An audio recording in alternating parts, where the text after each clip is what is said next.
Oh yes, exclusive media movie review the pet detective. ഇന്നലെ night first day 7:30 show Vadakara KP മുതലിലാണ് സിനിമ കാണാൻ ഞാൻ പോയത്. ആളുകളൊന്നും ഉണ്ടായിരുന്നില്ല, അതുകൊണ്ട് തന്നെ നോർമൽ ടിക്കറ്റ് കൗണ്ടർ പോയി ടിക്കറ്റ് എടുത്തു മൂവി സ്റ്റാർട്ട് ചെയ്തു. ഷർഫുദ്ദീൻ്റെ സിനിമയാണ്. വിനായക് ഫോർട്ടുണ്ട്, വിനായകനുണ്ട്, വിജയരാഘവൻ, രഞ്ജിത്ത് പണിക്കർ, ശ്യാം മോഹൻ, ജോമോൻ, പിന്നെ നായിക അനുപമ പരമേശ്വർ, ഇവരാണ് കാസ്റ്റിംഗിലുള്ളത്. ഡയറക്ടർ പ്രവീൺ വി തന്നെയാണ് ഇതിൻ്റെ സ്ക്രിപ്റ്റ്. കോ റൈറ്ററായ ജയവിഷ്ണു ഉണ്ട്. മ്യൂസിക് രാജേഷ് മുരുകേഷാണ്. DOP ആനന്ദ് സി ചന്ദ്രനാണ്. പിന്നെ അതിൻ്റെ പ്രൊഡ്യൂസർ ഷറഫുണ്ട്. പിന്നെ ഗോകുലം ഗോപാൽ, ഇവരൊക്കെയാണ് ഇതിൻ്റെ പിന്നിലുള്ളത്. പിന്നെ സിനിമയെക്കുറിച്ച് പറയുകയാണ്, ഒറ്റ വാക്കിൽ പറഞ്ഞാൽ ഷർഫുവിൻ്റെ CID മൂസ, അതായത് ദിലീപേട്ടന് CID മൂസ ആണെങ്കിൽ ഷർഫുദ്ദീന് ദ പെറ്റ് ഡിറ്റക്റ്റീവ് എന്ന് വേണം പറയാം. അതായത് വൺ ടൈം വാച്ചബിൾ എന്ന് വേണം ഒറ്റ വാക്കിൽ പറയാം.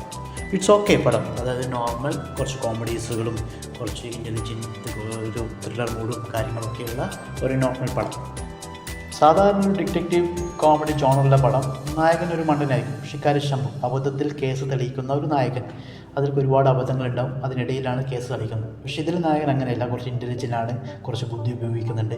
ഇതിൻ്റെ അബദ്ധങ്ങളുണ്ട്, സാധാരണ നോർമൽ വരുന്ന അബദ്ധങ്ങളാണ്, മണ്ടനായിട്ടുള്ള നായകൻ്റെ അബദ്ധങ്ങളല്ല. കുറച്ച് ഒരു ആക്ഷൻ മൂഡുകളുള്ള പടമാണ്, കുറച്ച് ഹീറോയിസ് ഉള്ള നായകനാണ്, ഒക്കെ ഉണ്ട്. സിനിമ കുഴപ്പമില്ലാത്ത രീതിയിൽ പോവുകയാണ്, അത് ബോറടിക്കാതെ കുറച്ച് നല്ല കട്ട്സുകളും കുറച്ച് ഷോർട്സുകളുമായിട്ട് നല്ല രീതിയിൽ തന്നെ സിനിമ മുന്നോട്ട് പോവുകയാണ്. ഇതിൻ്റെ കഥയെക്കുറിച്ച് ഞാൻ കൂടുതൽ പറയുന്നില്ല. മെക്സിക്കോയിലാണ് കഥ സ്റ്റാർട്ട് ചെയ്യുന്നത്, അവിടെ നിന്ന് നാട്ടിലേക്ക് വന്നു, പിന്നെ ഒരു ജേണിയാണ്, ഒരു കേസിലേക്ക് വരുന്നു. ആ കേസിൻ്റെ ജേണിയും കാര്യങ്ങളിലൂടെയാണ് ഈ സിനിമ കടന്നു പോകുന്നത്. അതിലൊരുപാട് കോമഡി മൊമെൻറ്റ്സ് ഉണ്ട്, പക്ഷേ ചില സീനുകൾ വെറുതെ ആവശ്യമില്ലാതെ കുത്തി നിറച്ച പോലെ തോന്നുന്നു. പ്രത്യേകിച്ച് അൽത്താഫ് ഉണ്ട് ഇതിലൊരു ക്യാമിയ റോൾ. അൽത്താഫിൻ്റെ സീനൊക്കെ എന്തിനാണെന്ന് പോലും അറിയില്ല. ആ സീനൊക്കെ ഇത് വെറുതെ കുത്തി നിറച്ച പോലുണ്ട്. കോമഡിക്കായി വേണ്ടി കുറച്ച് സീനുകൾ ഉണ്ടാക്കിയ പോലുണ്ട്.